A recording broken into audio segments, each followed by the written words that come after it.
Brexit means Brexit. This is not the slogan with which the Prime Minister Johnson took office. That was get Brexit done, but it still is valid.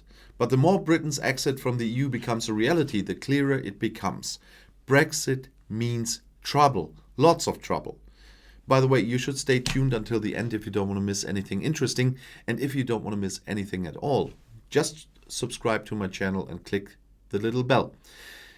It started with the fishermen who suddenly found themselves cut off from their main market, the EU. In a very short time, they have transformed from ardent supporters of Brexit into opponents of Johnson. They blame the unpredictable Prime Minister for the hot needle trade deal that made Brexit a reality earlier this year. Now it is the turn of the Northern Irish. They suffer from the restrictions that the EU has put in place to protect their internal market. Companies are suffocating in European bureaucracy, they say. Supermarkets have delivery problems. The situation in Northern Ireland remains fragile, wrote the British Brexit Commissioner Frost in a guest article for the Sunday Telegraph. So we had to take some temporary operational steps to minimize the disruption in Northern Ireland. Well, London had unilaterally extended a transition phase during which food imports into Northern Ireland are less controlled than agreed with Brussels. Another import rule has also been relaxed. This is now leading to a violent backlash on the EU side. The Commission is threatening infringement proceedings, and Parliament is delaying ratification of the trade deal. And I really can understand that one. The British and Northern Irish should, or probably will not, be really impressed. The EU has no control over the situation on the ground, which also jeopardizes its promise to keep the peace in Northern Ireland. It's hard to treat it with a rogue state like this. London is now demanding more concessions from the EU. I hope that she will shake off her remaining malevolence towards us and instead build friendly relationships between sovereign equals, said Frost. There's so much nonsense in this sentence, I don't want to get started. Those are harsh words. They give the lie to all of those in Brussels who have always pretended that you could remain friends after Brexit. Instead, the Europeans and the British are now hostile to each other. And I'm not starting the blame game here, but all those commenting here regularly with a sound mind do know that. According to the European Medicines Agency, the EMA, the corona vaccine from the manufacturer AstraZeneca can cause severe allergic reactions.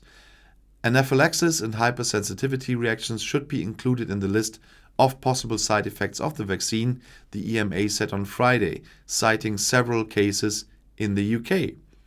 There are reports of 41 possible anaphylaxis cases among 5 million vaccines in Great Britain, said the authority based in Amsterdam.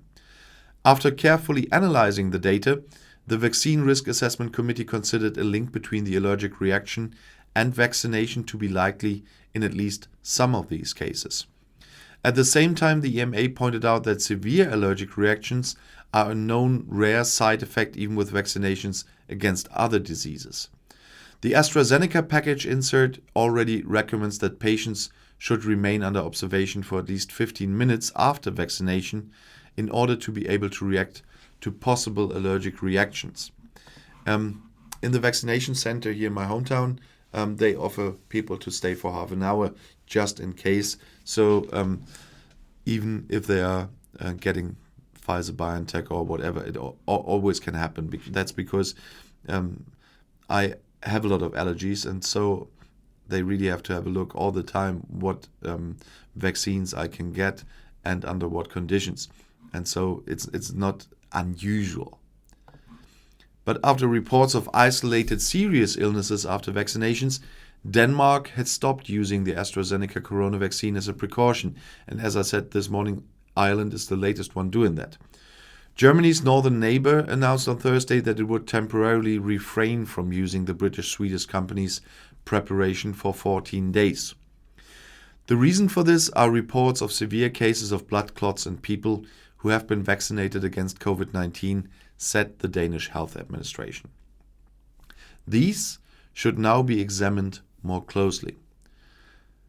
The authority, like Health Minister Magnus Heunicke, spoke of a precautionary measure. After the announcement in Copenhagen, the non-EU countries Norway and Iceland also decided to temporarily stop the use of AstraZeneca for the moment. The EU country Bulgaria and now Ireland did the same and referred to the death of a 57-year-old woman after the vaccination. Other countries such as Sweden and Poland, however, said they had no plans for such a step.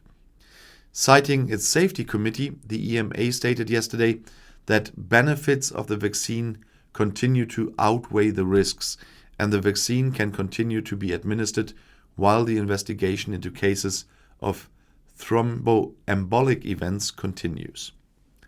AstraZeneca was initially cautious when asked. One is aware of the Danish decision, said a company spokesman. A comprehensive data analysis showed that there was no evidence of an increased risk of pulmonary embolisms or deep vein thrombosis as a result of vaccination. This applies to all age groups, genders, and vaccine batches in every country supplied. The WHO also sees no reason to suspend the AstraZeneca vaccinations. So far, a causal connection between a death and the vaccination has not been proven in any case, stressed WHO spokeswoman Margaret Harris.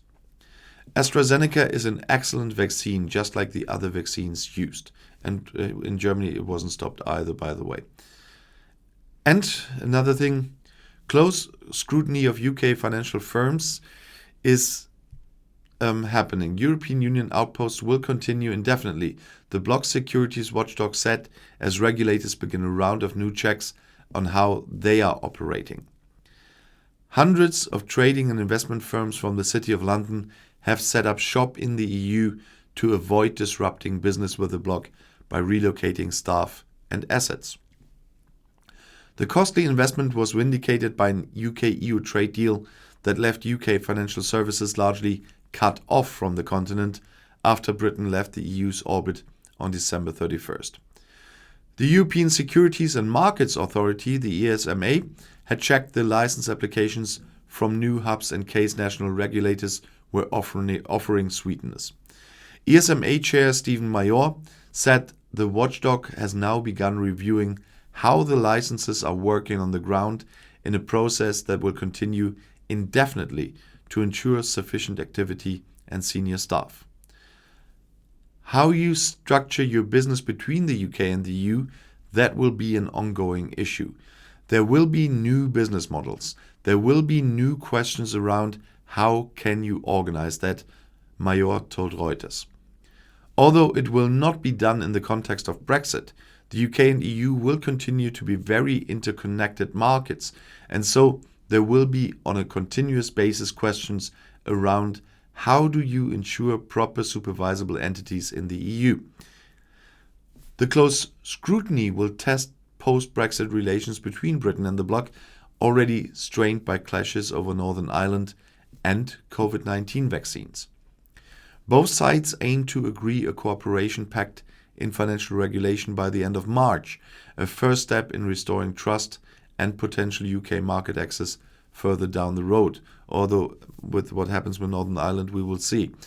A former regulator in the Netherlands, Mayor, is due to step down from ESMA after 10 years at the helm, having overseen a watchdog that has steadily increasing its powers and reach.